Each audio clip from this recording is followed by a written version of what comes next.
Hey, this is Seth, and in this video, I'm going to provide you with proof, actual statistics and facts that a college degree is worthless. And again, this is a factual argument. I'm not talking about emotions, although I will be ranting. I call this a fact rant because I'm not just going to say, oh, you shouldn't go to college, it's a waste of time because I said so. I'm going to show you the numbers that nobody is looking at. Your parents, your teachers, nobody is examining this with any depth and any critical thought. So I think before you are pressured to take out $50,000 in student loans, you should at least take a little bit of a deeper look into the actual numbers. Just like if you're buying a car, you wouldn't just take the salesman's word for it that this is the best car before you invest all that money. You would actually look at some third-party opinions on this topic. So I'm going to get right into this, and this is an in-depth video, so it's going to be kind of long, but I want to give you the most important thing first, which is this statistic here. This is the unemployment rates and earnings by educational attainment, and this is the foundation of what I call the myth, the great college earnings myth. And by the way, this is from my book, Skip College for Success. This is the magical farting unicorn or Loch Ness monster myth that college leads to higher earnings. It's all based on this chart. And now if you look a little bit deeper, guys, and if you spend 5 minutes with me, you'll understand why this is complete nonsense and why it's a very scary way that they are manipulating people into taking out these loans because of this information. So if you glance at this chart at first glance and you don't think about it, it looks like from this chart that college graduates make more money because they went to college. That's what they're trying to say. If you look at the unemployment rate, it goes up the less education you have. The earnings rate goes up the more education you have. You know, less than a high school diploma, $730 a week, doctoral degree, $1,800 a week. Oh my God, this must mean I should just do everything I can, no matter how much it costs, to get that bachelor's, master's, or even a doctoral degree, right? No. This is where, like they said, this is where the mainstream and your teachers, they don't look any deeper. Just like I said, people thought the Loch Ness monster is real because of this photograph without looking deeper. So let's just look into this a little more. Education doesn't cause earnings, okay? This is why this stuff is so misleading. I'm going to talk to you about something called causality. You know, if you're on a trial, right, there's something called circumstantial evidence. Like, right, if let's say somebody's on trial for murder and an eyewitness saw a person with a pink shirt fleeing the scene, and everybody knows that Joe loves pink shirts. You can't convict the guy because he likes pink shirts and there was someone with a pink shirt at the murder scene. It's they call circumstantial. There's no clear cause. And so that's why in our legal system, you can't do that. And statistically, you are supposed to use that kind of rigor to examine statistics like this, to show the causality, that one thing causes the other, rather than it just being a coincidence.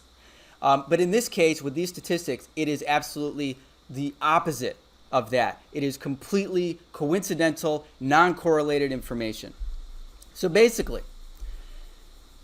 let's see, how do I want to say this? Okay, so there's something called selection bias, which is where basically there's a distortion of the numbers because you're not taking into account how everything was sampled and how everything was set up. Basically, it's a bad statistics and a bad experiment. And I'm going to use this little example, what I call Seth boost bars, okay? So imagine I created a power bar, nutritional supplement called a Seth boost bar, right? And I want to prove that this bar is a miracle and is going to make you perform so great just by eating the bar.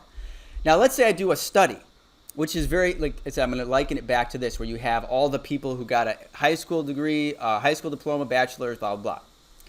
And I do a study, and what I'm going to do is I'm going to take a whole bunch of random people, a bunch of Australian rugby players who are in super great shape, and then I'm going to take a bunch of out-of-shape people who like to eat at KFC or wherever, and they eat a lot of junk food.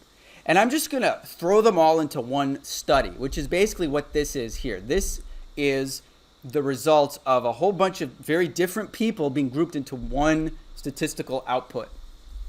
So I do my little study and I say, hey guys, listen, here's a big table of food that you can choose from. I got pizza, I got donuts, I got spaghetti, I've got my Seth Boost bars, I've got a bunch of chocolate cake. Everybody just go for it, grab whatever you want to eat, and then we're going to do some tests. So what happens in this experiment? The rugby players are gonna. It's like I don't. I'm not gonna eat this cake. I'm not gonna eat this pizza. I'm gonna have this nutrition bar because it's like got some good vitamins and stuff. So all the Australian rugby players eat the nutrition bar, and all the out of shape people eat the junk food. Okay, and then I say, okay, guys, now I'm gonna do a test, and I'm gonna have you do push-ups. Let's see how many push-ups you can do. And then the chart looks like this. Oh my God. Everybody that ate the Seth Boost bar did 100 push-ups. And the people that didn't eat my amazing nutritional bar, they only did 5. So my bar must be the reason why these people perform so well. I hope you can see how misleading that is, guys. How absolutely much of a lie and how corrupt that way of thinking is. Obviously, the Australian rugby players in this example, who are already in great shape and exercising, are going to perform better, even if they'd eaten the pizza, than the people who are not in shape. Now, this is what's happening with this statistic here. And guys, this statistic I'm going to show you is used to base every argument you've ever heard that you have to go to college. So what happens is you've got all the people who are in, the educational system right now. And you've got people who didn't go to college and people who did go to college. And in our culture right now, 70% of the people are going to college anyway because there's so much pressure for everybody to go. So the 30% of people who aren't going to college, other than people like my students, they're usually people who just didn't have the same aptitude. The point is, the people who were going to go to college, if you just have them skip over college, they're going to perform the same. The college did not lead to the higher earnings. Now, in order to do this study properly, as I said here, there's never been a statistically, scientifically accurate study of earnings by educational achievement. What you'd have to do is you'd have to take 1,000 similar students, just like with a medical study. When they're testing drugs or they're testing vaccines or whatever, they're going to put similar people in a group, and they have a control group and a variable group. So that means you take the exact same type of person, and half of them you don't do anything to, and the other half you do some experiment on. So in this case, you'd take 1,000 high-achieving, smart people, probably like you, and you send 500 to college, and you have 500 skip college, and in 10 years you see how they're doing. Now, just use your logic here, guys. Don't you think that, first of all, this has never, ever been done in the history of the universe. They've never done a study like this. But if they had, you would see the smart people who are driven and we're going to go to college, the ones who skip would do better. And you can see that in all my students and on my channel you've seen who are excelling without a college degree. They didn't end up living in a dumpster. But again, we don't have that data. So everybody is looking at this stupid chart, misunderstanding it, and saying, oh my God, people with bachelor's degree make more money. If I don't get that degree, I'm screwed. Now, let me explain how this data is further skewed, okay? Been ranting for a while here. I'm going to keep going. So, okay, old people like me skew the numbers. And this is a picture of me when I was 17 years old. Now I'm in my 40s, right? So when I got out of school, like most people, I was making nothing. I was broke. I was clueless. I never even made $40,000 a year until I was in my 30s. And then in the last few years after college and all the nonsense I learned there, I changed my career into digital marketing and I started to make more money, right? So now I make over 6 figures. But now the college, because I happen to have a college degree, the college gets to say, he has a bachelor's degree, so he is, the reason he's making all this money is because he has this degree. And if you have any sense of common sense, guys, you can see that's not true at all. It's just, I happen to have the degree, and if I could go back, I would not get it. It's misleading evidence that the degree somehow leads to success. And what happened? A person who's driven with a higher aptitude goes to college, learns nothing, deals with debt, and years later, they make more money than the person who was the dropout. Because a person who's a dropout, typically, I'm not saying this for everybody because I think there's a lot of smart people that do drop out. I've interviewed some. But typically, it has to do with aptitude and focus.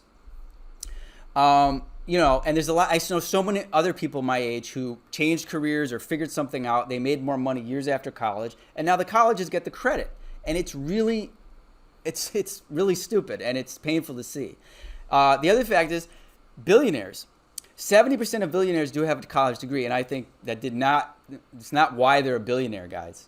There's so much that goes into somebody making that much money. A person like that they weren't gonna be a failure because they didn't take a women's history class when they were 20. But a lot of these guys like Mark Cuban and you hear about people who dropped out like Steve Jobs, but there's a lot of them that didn't. So now 70% of billionaires have a college degree. Now that increases the total average or median of earnings even more, which is skewing things even more. And it doesn't mean that because this guy got a degree and he went on to become a billionaire that you're going to get your degree and become a billionaire. It's totally unrelated. Harvard Business School did a study about stagnant wages, and this is a big deal these days, especially since now inflation is going up and the world is kind of upside down. Now goods are costing more money, so nobody's really talking about the stagnant wages. And this is a statistic that you've probably never seen anywhere. But basically, Harvard studied this and said that the big takeaway is that back in the 1979 to 2000, there was a big growth. The growth in annual wages between people with a college degree and without a degree there was a big difference.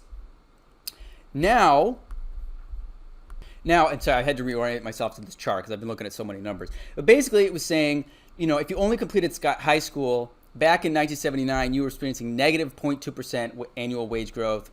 Now you actually it's half of that. Which is negative 0.1% wage growth. But look at this. Back in 1979 to 2000, you had a 0.9% wage growth annual, which is pretty good. Now it's 0.1%. So the benefits continue to be less. This is very, very important. This means that your earning power over time is less and less. Then there is I actually skipped over this, underemployment. Okay, let's talk about something called underemployment, which I skipped over because it was earlier in my book. But basically, guys, this is crazy. This is underemployment means the percentage of people who are working at jobs that did not require a degree. So if you look at this list from the New York Fed, these are majors like criminal justice, performing arts, 73%, 65%, business management, 59%. General business, 56%. This is just the tops of them. But the underemployment average is about 40%. That means 4 out of 10 college graduates are working jobs that did not require a degree in the first place. What kind of jobs are people getting out of college? And this has changed a bit since the pandemic because college graduates are having an even harder time than they ever did.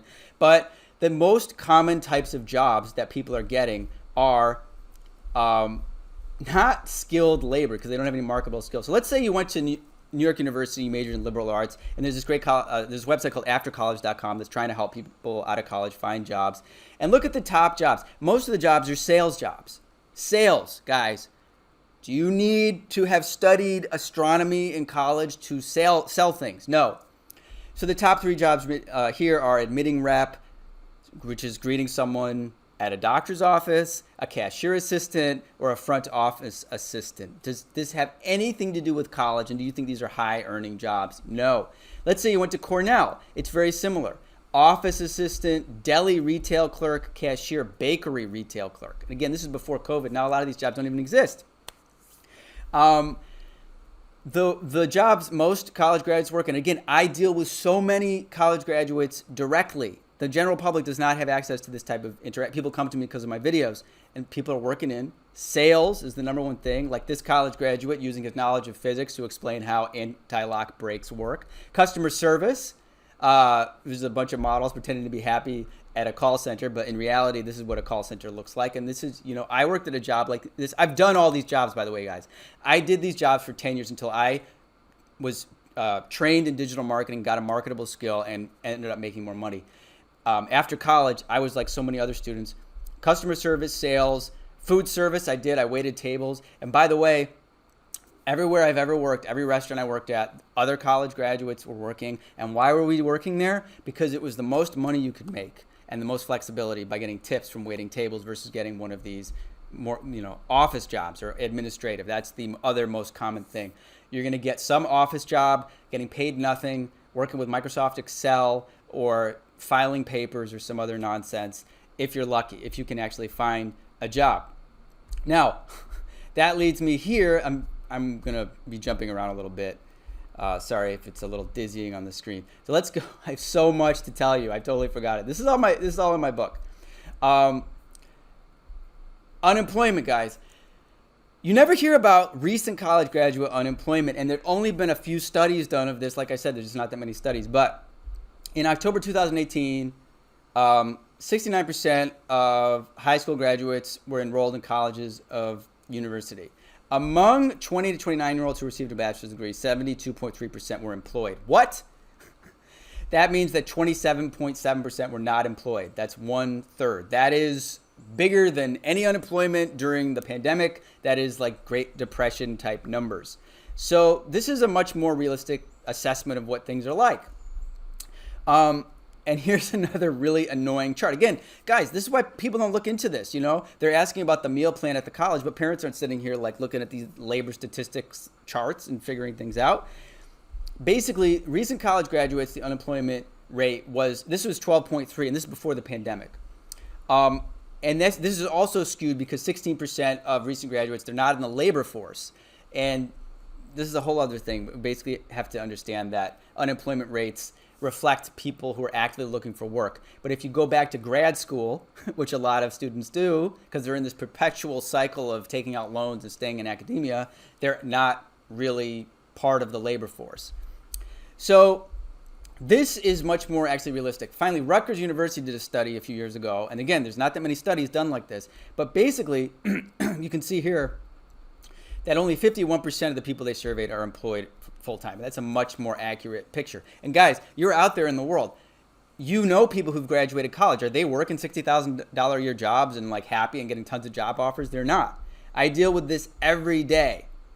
So anyway, that's the essential. And the last thing I'm going to go back to the beginning is the reason I get so pumped up about this, guys, in addition to the fact that I think that this debt load of $2 trillion of student debt is completely unnecessary. The money you could be using that money so much more efficiently. You don't have to deal with the stress of student loans. If you just skip college, you get marketable skills, which I'll get to in a minute. But here's the biggest problem. There is such a disconnect. Students really believe they're going to make more money because you've been hyped up by your teachers and your parents for so long. This was, again, there's not too many studies like this. I think I might have said that in a different video. There's a narrative in America that is controlled by the media and by the colleges. And they have a lot of power and a lot of money. And so there's not a lot of studies being done to really dig into this. So Accenture, back in 2015, did a survey, and they asked these graduates, what do you expect to be making? And essentially it said most graduates thought they'd be making like 40, 50, 60, even 70,000 a year. 17% thought they'd make between 50 and 70,000 a year in their first job, which is crazy. The reality, as you can see here, the gray here, most students were making about $19,000 a year. This is, I think, the college student's perception of reality. Basically, the basic thing here is that 85% expected to earn over $25,000 a year and 41% earn $25,000 or less. It's terrible. It's really terrible because I didn't even get to the fact that these student loans are such a burden on people, especially during the pandemic where the government has really, put a pause on a lot of these loans. But as soon as they start up again, guys, it's very, very difficult. So I'm about 20 minutes into this. I'm going to pause, and I do have more information to share. So if you're still into this, I have more. And I think if you're thinking about investing in this much money in college, you should dedicate an hour to looking at these figures. So just give me 1 minute to get a drink of water. I'll be right back. Okay, now I'm going to talk to you about the NACE, which is the National Association of Colleges and Employers. Like I said before, if you Google what does a college graduate make, you're going to see $50,000, which is according to the National Association of Colleges and Employers. Now, this is crazy, guys, because the National Association of College and Employers is a nonprofit organization that links college career professionals and employers. Its membership includes 3,100 colleges. So Indeed.com is citing a college organization as the like trustworthy source of these earning statistics. That is crazy. That is crazy. That is like asking, I said, it's like asking the pork council, what's the healthiest meat? Or asking the oil industry, what's the most efficient, power source in the 21st century? This is so biased. It is crazy. So I went through this and I repeat this. Basically, how did they come up with this $50,000 a year figure? If you actually go into the NACE database, which is very hard to get access to, and I had to get access to it. Again, parents, I am surprised that parents are not banging down the doors looking to get statistical information into this. They're just going, oh, well, I guess you need a degree. If you look at this, this is how you do it. They sampled their members, which is totally unscientific. They didn't actually look at a whole group of people. They just let people submit surveys and answer questions. It's not regulated at all. And they took people from different majors, like psychology and, education, liberal arts. And what do you notice if you look at this chart? I want you to look. And I'll try to do a shorter version of this video sometime, but I mean, there's just so much to say about it. Look, what number jumps out at you? Engineering. So they've got 330 psychology majors and 200 liberal arts majors. And then they take this engineering major and they take 3,880 samples. And the average engineering graduate does make more money. They'll make, $61,000 a year. How do you think that impacts the rest of the data? It absolutely skews everything. That's how you get this crap, this average 50,000, general average salary 50,000, based on this data, guys. This is absolutely crazy. And nobody talks about it. And those so-called journalists, they just take the information. It's not just Indeed. You will see articles on CNBC. In fact, go back to this article. College grads expect to earn $60,000, but they actually make about $50,000 according to the National Association of Colleges and Employers. So CNBC is just like, yeah, sure, National Association of Colleges and Employers, we trust your data. Just give it to us. Okay. They don't see how much of a lie that it is. And even these numbers, like the idea that a liberal arts major is going to make $50,000 a year right out of college, that's ridiculous. This is all messed up. I actually did a chart just to see the percentage of bachelor's degrees. So that's the other, how many bachelor's degrees are awarded each year. 5% of the total degrees awarded are bachelor's degrees in engineering. In fact, there are more social sciences and psychology degrees awarded than engineering degrees. And you can see psychology degrees, they only got 334, engineering 3,000, almost 4,000. So that is completely biased. And I went back and I basically, if you read the book, you'll see that they did the same thing in 2000, the year before and the year before. Look, 2,287, the most of any of these other fields. Also, the mean versus the median. The mean is more accurate statistically because it's like the midpoint between two things versus the average. And you can see, like we took these 7 salaries, like 20,000, 22, 24, 65. The median is about 28,000, which is a more accurate representation of like the whole group. But the mean, which is the average, is 35,000, which is about $8,000 more than the median. So the NAC always speaks of salaries in terms of averages. That's why this thing here says the average salary. It should say the mean salary, which again skews everything up. So this is right here. See, it's the same numbers from their executive summary that you see on Indeed.com or CNBC. Also, this is the last thing. If you're into this at this point, I have to assume you want to hear more, but I'm almost done. But this is what's really crazy. Okay, so the average salary, again, for a communications major, by the way, you guys know communications is just one of the most worthless majors you can get out of all the worthless majors. But let's say that you're making about $35,000 or $37,000 a year, which is actually not too crazy like some of these other numbers. But look at what they did. They, again, The average is 37,000, but the mean is 35,000, so they pad it just a little bit. But look at this. They have a projected salary for 2016. Remember, this was back in 2015. And their projected salary is $47,000 a year. But the year before it was $35,000. How did it go up $12,000 or $10,000? That's crazy. They do the same thing with social sciences, humanities. They actually did it the year later. And now they're saying that people in the humanities are going to be making $56,000 a year, which is almost as much as the engineering majors. These are just completely made up projections. As I show here, I could put together projections of Seth Boost bars to try to raise $23 million in startup capital. And I could put together projections that show we're going to make $59 million in revenue just in our first year. Just trust me. It's made up. That's a projection. And these guys are doing that. And then these, what was I going to say? Let's see. This is the article.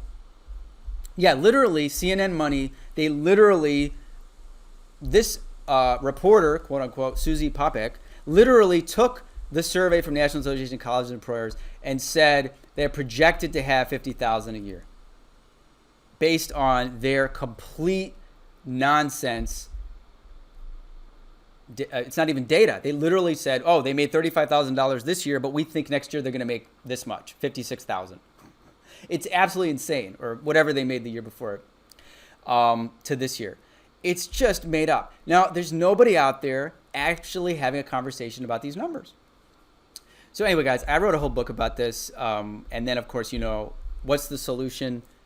Get marketable skills, guys. Skip college. That's my whole point. My whole point in this is that you need to look 100% into the rabbit hole, take the red pill or whichever pill is the truth pill, and see that statistically it does not make any sense to invest all this time and money in college. It really doesn't. Get marketable skills. What are marketable skills? Things like digital marketing, coding, being a UX interface designer, cybersecurity, anything that employers need. Digital marketing is what I focus on. It's not the only in-demand skill, but you just got to see, what do employers actually want from you? Because what happens, and people email me, they'll say, Seth, I'm in debt from college. I can't get a job. Can you help me? I'm like, well, why didn't you come to me a few years earlier and take my course? Because they're going out to employers with nothing on their resume. Nothing. You put that history degree and no work experience, or I worked at Starbucks for a few months. What skills do you have, guys? If you don't have skills, you're not going to get responses. And I've had students who've come to me, it's heartbreaking. They have college debt, they've made hundreds of applications, and they cannot even get a job interview because nobody in 16 years of school took them aside to tell them the facts about why this kind of investment in school is misleading and a waste of your time and money. Not just your money, your time and money, guys. Your time is precious. You need to spend that time on much more valuable things. You need to learn marketable skills. And again, if you're somebody watching this and you're thinking about college and you've been on the fence and you've just been feeling like, a lot of pressure from your parents' stuff, I hope this has helped you. You should feel good and proud that you're thinking differently than other people, because in 20 or 30 years or even 5 years, you're going to be so much happier. All my students who skipped college or dropped out of college and got digital marketing skills and now are actually working in the field are so much happier than their peers, their friends who did the cool thing, the thing you're supposed to do, and went to college and partied and learned nothing, and now they can't find a job. So that concludes this fact rant. I hope you guys enjoyed it. I hope it wasn't too long, I know it was too long, but let me know what you think. Give me your comments. Were you able to stick with it till the end? Maybe I'll make a shorter version for, make everything a little more succinct. But you guys know I'm still passionate about this. Check out my book, Skip College for Success. Check out my free webinar about how to get a $60,000 a year career with no previous experience or education in digital marketing. And check out my other YouTube videos. And whatever you do, guys, think for yourself. It's your life. Don't let anyone pressure you into doing something that you don't want to do. Okay, I'll see you guys soon.